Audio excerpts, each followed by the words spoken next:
Hey everybody, welcome back to Underdeveloped and here with another movie review for you. It's The Machine. This movie is a parodied version of Bert Kreischer. You think is like Kevin Hart did What Now, which was pretty much he had like actions is like pretty much a long stand-up special, but like in the beginning and the end and a little bit in the middle, he had like a full-on movie set action.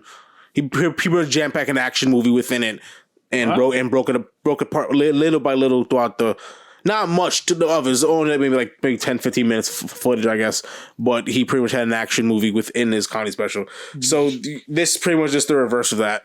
But yeah, Bert Kreischer plays himself. But at this point, he's like kind of not doing it anymore because he almost got his daughter arrested. Yeah, because doing that kind of made him like a mess. Oh, it did. He did a bunch of drugs and shit. Yeah, so now typical Hollywood shit, but now he's clean, sober, on a health kick, and he's throwing his daughter a birthday party. But the birthday party is a little too extra. She just kind of wants an intimate thing with her friends because she doesn't have much. Mm-hmm. And she kind of storms off like a bitch and goes to a big beer, some shit like that. Yeah. To probably go smoke and drink with some friends. That's what it was very much implied. And as he was going to tell her, Irina comes out of nowhere, this Russian chick. Basically, because in the beginning, it was this Russian dude heard one of the specials, and Bert was talking about, oh, yeah, back in the days, I was in Russia doing a bunch of wild shit, and I took this watch, blah, blah, and he went, oh, this nigga has my fucking watch, blah, blah. So, that part of the plot just kicked in. So that's Serena. Serena's what, her daughter, grandfather? Yeah, that's his daughter. Disney's daughter. Wow, I mean, she has an old ass father. Oh, yeah. Yeah. Serena, his daughter, comes and, collects and brings his ass to Russia with her brothers and shit. And her bodyguard, Sponge, because he absorbs bullets. She kidnaps both. Because Mark Hamill pulls up to the party, kind of, he kind of annoys Bert, and then they end up coming together. Yeah.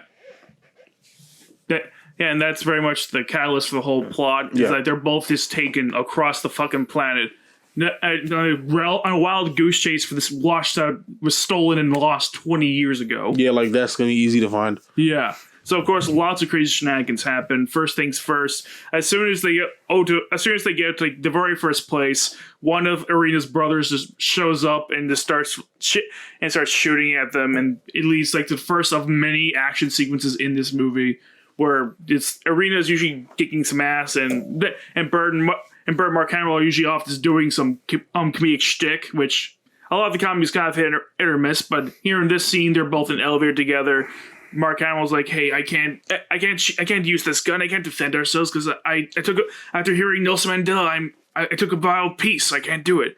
So then of course Bert picks up the gun, and of course he says, "Oh well, I guess I'll just shoot him in the leg." As soon as, of course, he says that, the exact opposite's going to happen. He shoots Irina's brother right between the temple of the forehead, immediately killing him. And they do a crazy, stupid shot, like 1 in a million kind of thing, where he falls dead, and meanwhile his gun hits something and just fires off at another dude, and that guy's gun fires off at another dude. He kills it, and now Bert's responsible for like 3 deaths at once.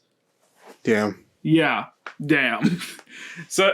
Damn, and that affects him a little bit. He's like, and that's like some minutes are just very much him just like going crazy. I'm like, oh my god, I can't believe we just killed a guy. Blah blah blah blah blah. And after that, Bert has more memories revealed them. After that, Bert has more memories revealed himself as he is remembering his drunk trip from 20 years ago as he goes along this. And he was like, hey, I knew this guy Igor. He was on we had this big party at a train where he robbed everybody. If Igor's still working there, then maybe we could find out what happened to the watch. Then, of course, they're all like, okay, sure, let's go get him. So they head onto the train. They have more stories.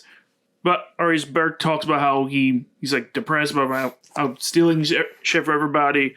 Then comes a revelation that, oh, this Igor is not that Igor, blah, blah, blah. Fight scene, lots of people die. Not as many people die in This Is Renfield, but a lot of people fucking die. And then Maria's other brother shows up, Alexei, the actually important one.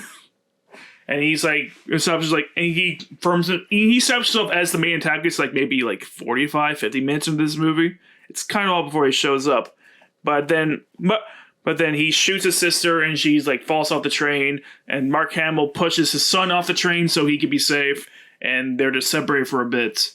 And then meantime, Bert reconnects with the original Igor that he met with the original Igor that he was looking for, and also Irina. Like, they kind of form this weird bond where they start talking about family matters of all things, and how Irina just loves Urkel, and they bond over that, and they become best buds because they are just quoting random stuff at each other. It's actually kind of heartwarming, but it also leads to each of them discovering that Igor had the watch. They gets the watch from Igor, and then they go storming off to Alexi's place, where Bert has a fucking temper tantrum because he realizes his dad is over there having an amazing time doing all sorts of drugs. Yes, he's like making jokes. He's just like having fun. He's talking about his mom, about Bert's mom's pussy, and and comparing it to other girls. Yeah, she was like, "Yeah, your mom's kind of like basically bland and boring." Oh, your mom was a missionary girl. Yeah, missionary. Yeah, missionary. None crazy. Yeah, it's kind of a fucked up scene. Yeah, and then of course that leads to another big fight scene, where I'd seen this time being the climax of the movie, where it starts off really dramatic, where Mark Hamill just fucking stabs Lixie right in the chest, and he just goes down. You think he's dead for a bit, but of course he's not. And of course, it's like the machine, as Bert likes to call himself, just goes wild, just beats up a bunch of people. He kind of mends his relationship with his dad, as his dad is going through a lot of stuff in his head, mostly due to all the drugs in the system. He's just getting a lot of shit out he really should have gotten out like decades ago, probably. Mm-hmm. And then, of course, this fight just spews to outside the building, and then all of a sudden, Irina's dad shows up. The guy from the very beginning of the movie. He fucking shows up near the end, and he's just like pulls in with his troops, and he's like, "Oops!" And Irina's like, "Hey, Daddy, I got the watch for you," and he's like, "Oh, well." You're not going to be the one in charge, right? I'm going to let your little brother be the one in charge because you're a woman, and because us real leaders have to stand up for themselves. And so Irina does the most batshit crazy thing I've probably ever seen, where she shoots her father dead right there, and then she goes, "Did I do that?" Like fucking Urkel. That was nice. Wow. Yeah, she's a fucking sociopath. I mean, fuck him, right? Yeah, fuck him. She kills her dad, her brother. But there's a callousness. Is like, okay, damn. Yeah, she's like not even that she's callous, but she makes a fucking she makes a joke about it. Yeah, she makes a joke about it. Yeah. She quotes fucking. I don't think that's just offensive to Russian people or just her as a character. Because it's pretty savage, you know? So that's basically the plot of the movie. And overall, I wasn't crazy about when I was first watching it. But by the time, I don't know, maybe by the time like it was halfway through, it started to really grow on me. By the time we got to the end, I'm like, okay, this was pretty good. It's not a great movie by any means. I mean, just since I've seen other gory comedies like this year that I can compare it to. Like I say, this is definitely better than Cocaine Bear, but definitely worse than Renfield. Yeah, Cocaine Bear was pretty suckish. Yeah, it was pretty mid. Like, you know, Bert is funny, so it has a lot of funny jokes in it, some good times, over the top action. But I've seen movies that kind of had all that ready, that kind of was better. Yeah, so honestly, I'll probably give something like a 68. I think it's good enough just to earn a straight 70. Sure. Personally, I think I'm perfectly comfortable giving you that. Just straight 70, not more than that. But yeah, that. Sure, but definitely a lot better than 22.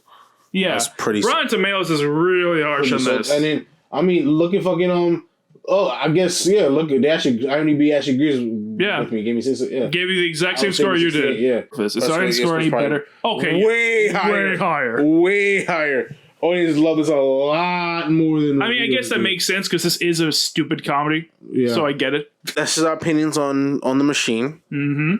Yeah, that's how we feel about the Machine. Please tell us what you think. Do you like this? Do you hate this? Man. Yeah, let us know down in the description, and we'll see you in the next video. Yeah, make sure you hit that like, subscribe button, folks. Yeah.